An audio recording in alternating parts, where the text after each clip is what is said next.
O cangaço foi um fenômeno social que existiu no Nordeste entre os séculos XIX e XX, caracterizado pelo surgimento de grupos de homens armados que promoviam ações de banditismo por onde passavam. O surgimento desses grupos tem relação com a pobreza, desigualdade, falta de assistência estatal e violência que existiam naquela região no período mencionado. Contexto do cangaço.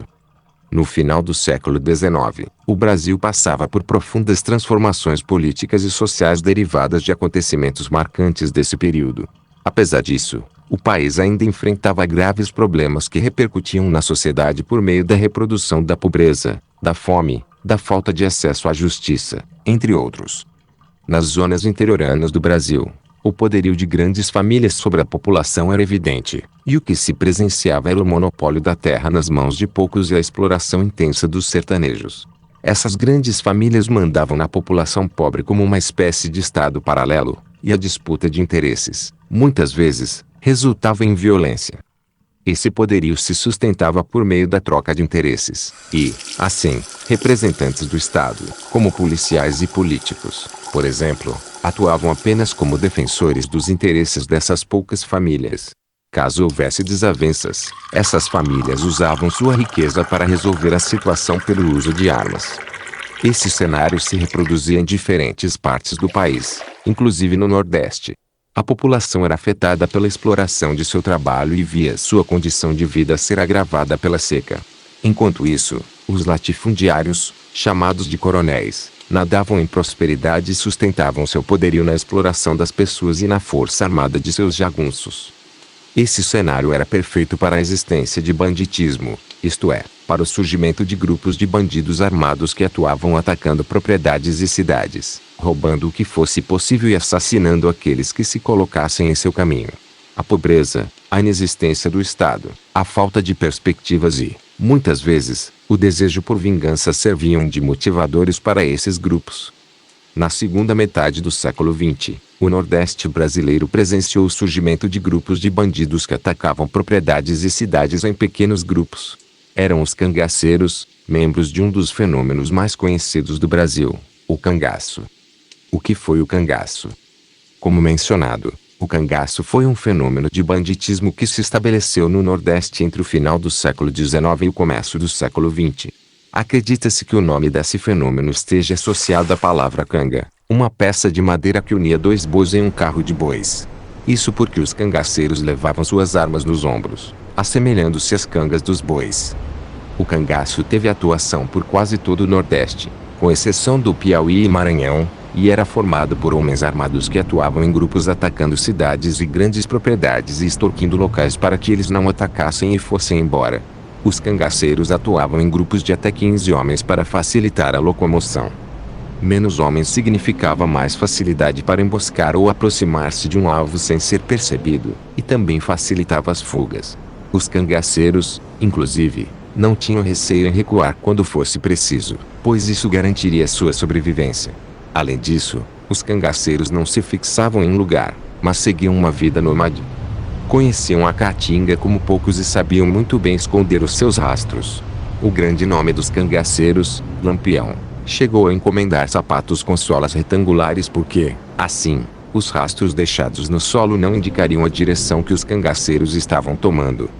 Além disso, os cangaceiros tinham aliados, conhecidos como coiteiros, que forneciam abrigo para eles quando fosse necessário.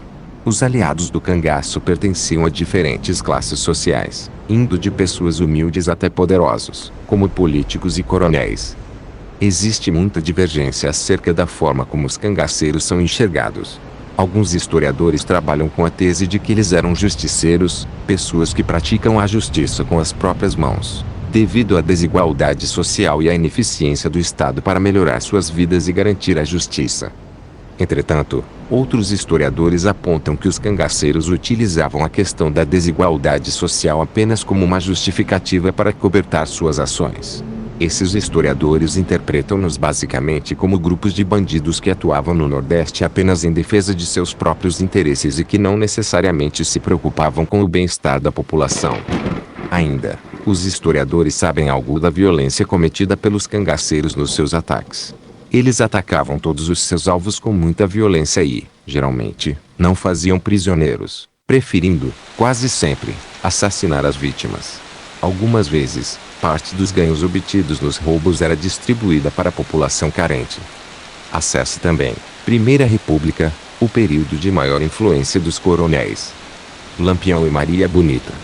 Ao longo da história do cangaço, uma série de líderes se destacaram na Caatinga, como Antônio Silvino, Cabeleira, Jesuíno Brilhante e Senhor Pereira. No entanto, o cangaceiro mais famoso da história brasileira foi Virgulino Ferreira da Silva, mais conhecido como Lampião. Ele foi o grande líder do cangaço de 1920 a 1938. Virgulino não era necessariamente de uma família miserável, chegando a trabalhar como artesão e sendo alfabetizado. A virada na sua vida aconteceu quando seu pai foi morto por um policial por conta de uma disputa de terra. O Virgulino, então, decidiu vingar a morte paterna e, para isso, ingressou no cangaço sob a liderança de Senhor Pereira. Depois que Senhor Pereira foi preso, Lampião ascendeu como líder e foi reconhecido como um estrategista hábil. Ele sabia muito bem lidar com as tropas volantes, os policiais designados para combater os cangaceiros. Ao lado de Lampião estava sua companheira, Maria Gomes de Oliveira, mais conhecida como Maria Bonita. Ela era de uma família de coiteiros e decidiu abandonar seu primeiro marido para ficar ao lado de Lampião. Até 1930, o cangaço não tinha contado com a presença de nenhuma mulher, sendo Maria Bonita a primeira. Maria Bonita não participava dos combates e tinha como grande papel fazer companhia a Lampião. Do relacionamento dos dois nasceu uma filha, em 1932, Expedita Ferreira Nunes. O final da vida de Lampião e Maria Bonita foi trágico, uma vez que ambos foram emboscados pela polícia, em um abrigo, em Poço Redondo, Sergipe. Esse ataque aconteceu em julho de 1938 e resultou na morte do casal. Um cangaceiro chamado Corisco ainda tentou seguir como líder do cangaço, mas foi morto pela polícia em 1940, marcando o fim definitivo do cangaço no Brasil.